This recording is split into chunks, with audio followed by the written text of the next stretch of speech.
o país continuou se desenvolvendo. Não As continuou. pessoas continuaram com... Não continuou. Continuou, deputado. Eu não sou deputado. Desculpa. A gente volta com o segundo bloco do CB Poder Especial em clima de esquenta para as eleições 2026, que hoje recebe o pré-candidato à presidência da República pelo Partido Missão, Renan Santos. Candidato, no bloco anterior eu perguntei para o senhor qual a sua opinião sobre programas sociais. Bolsa Família, Farmácia Popular, Auxílio Gás, entre outros que existem hoje que estão em vigor no país.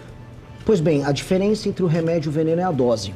Eu acredito que temos que ter políticas de assistência para pessoas em situação de vulnerabilidade e em locais que não há atividade econômica. E quando a gente roda, especialmente municípios pequenos, eu tive agora na Marcha dos Prefeitos falando sobre isso, municípios pequenos, em regiões distantes de grandes centros, em especial na região norte e nordeste, diante da ausência de atividade econômica, algumas pessoas para sobreviver vão precisar de um Bolsa Família, para ter acesso a um remédio vão precisar de uma farmácia popular. Isso é um dado da realidade.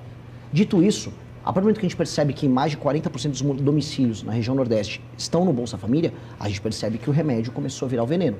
E o remédio vira veneno no sentido de que não há um estímulo hoje do tomador de decisões, um prefeito, ou mesmo da parte do governo federal, em alterar essa realidade, que é aumento da atividade econômica. Eu quero, geração de frentes de trabalho nos municípios que têm baixa infraestrutura e que têm pessoas no Bolsa Família. Um rapaz ou uma moça que vão lá no CRASP tirar o Bolsa Família numa cidade, por exemplo, no interior do Maranhão, que não tem uma via de escoamento, as ruas ou as estradas estaduais que conectam elas com outros lugares para levar a produção da agricultura familiar, tudo esburacado, tudo de terra. Pois bem, vamos fazer uma frente de trabalho com essas pessoas, vou pagar um pouco a mais e vou chamar essas pessoas para participar dessa reconstrução de infraestrutura junto com o governo federal. Nós precisamos recriar nas pessoas a sensação e a ideia de que o trabalho as libertará de um modelo político hoje que é um modelo de exploração. Infelizmente, a gente tem um modelo político de exploração que mantém essas pessoas reféns de uma classe política que vive de apaniguados, gente pendurada na máquina pública e uma assistência que vem do governo federal. Então, a política nossa tem que ser, tenho que diminuir isso e aumentar a atividade econômica nos pequenos municípios. Isso terá um efeito muito grande na vida das pessoas e na autoestima das pessoas. E qual a sua avaliação sobre o fim da escala 6x1, então, falando de trabalho, né? A proposta do governo federal sobre isso é uma proposta hoje irresponsável. Irresponsável. O Brasil é um país que perde espaço nas cadeias globais de produção. A gente está falando de ter emprego de qualidade. Então, você vai pegar uma fábrica que tem em Sorocaba, lá em São Paulo, que trabalha como a Gestamp, para dar nome, que produz e entrega aparelhos ligados à indústria automotiva para o mundo inteiro, vão perder as cadeias globais de produção, a gente vai perder emprego e vai se isolar. Pessoas que trabalham em pequenos restaurantes e pequenos serviços que não dispõem de um capital de giro, ainda mais um país com juros altos como o Brasil tá, não vão ter condição de arcar com isso. Essas pessoas, uma parte vão para a informalidade, outros o negócio vai fechar, especialmente os altamente sindicalizados. O governo não está se importando com isso, especialmente hoje numa trajetória de aumento de impostos sobre os negócios.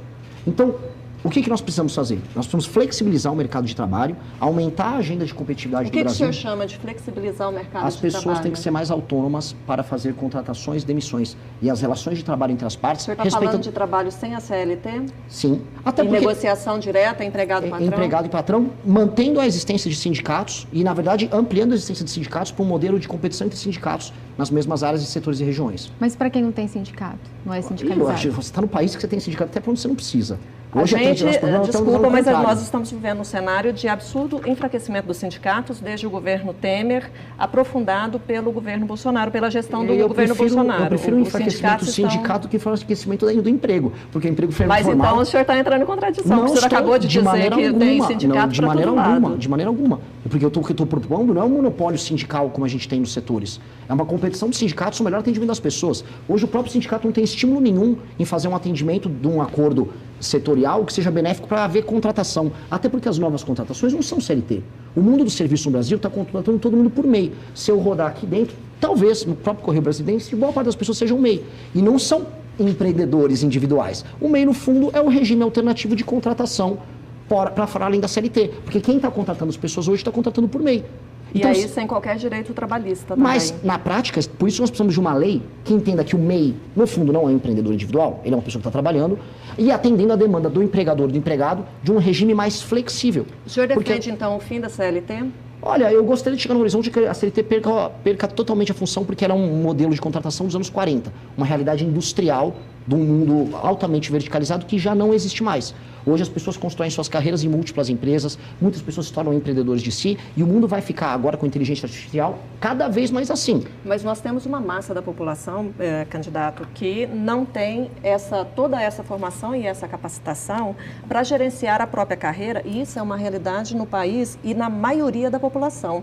Eu não sei qual é a origem do senhor, mas e se o senhor, eu acredito que deve estar em contato com pessoas de realidades muito distintas nos rincões, no interior do Sim. país, e são pessoas que às vezes elas não sabem nem navegar na internet. Sim. Como é que o senhor acredita que essa massa da população vai conseguir gerir a própria carreira, se tornar um MEI, defender os seus direitos e manter e construir uma carreira e ter sucesso nessa carreira? Eu adorei essa pergunta.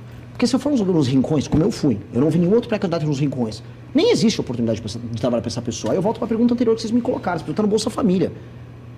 Nos grandes centros urbanos em que há atividade de trabalho, essas pessoas que não são idiotas, uma pessoa mais pobre, mesmo sem formação, não é um imbecil. Ela toma decisões econômicas adequadas à realidade dela para ter o autossustento. Hoje você pega uma pessoa que é entregador, que vende produtos online, com baixíssima formação, e ele tira 6, 7, 8 mil reais por mês. Estou falando de pessoa de periferia de São Paulo. Estou falando do meu eleitor, que é o jovem.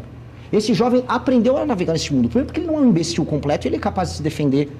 Segundo, que isso não é tão complexo assim. E terceiro, que os países que concorrem conosco no mundo, que a gente não concorre com a Suécia, não concorre com a Inglaterra, a gente concorre com o Vietnã, a gente concorre com a Índia, a gente concorre com a China, tem regimes flexíveis. Então, se eles estão fazendo isso, estão aumentando a renda e aumentando o emprego, nós temos que fazer a mesma coisa.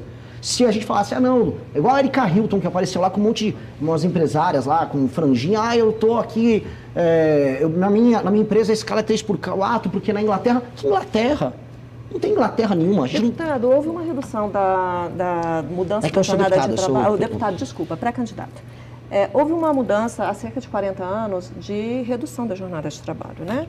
E o país continuou se desenvolvendo. Não As continuou. pessoas continuaram com... Não continuou.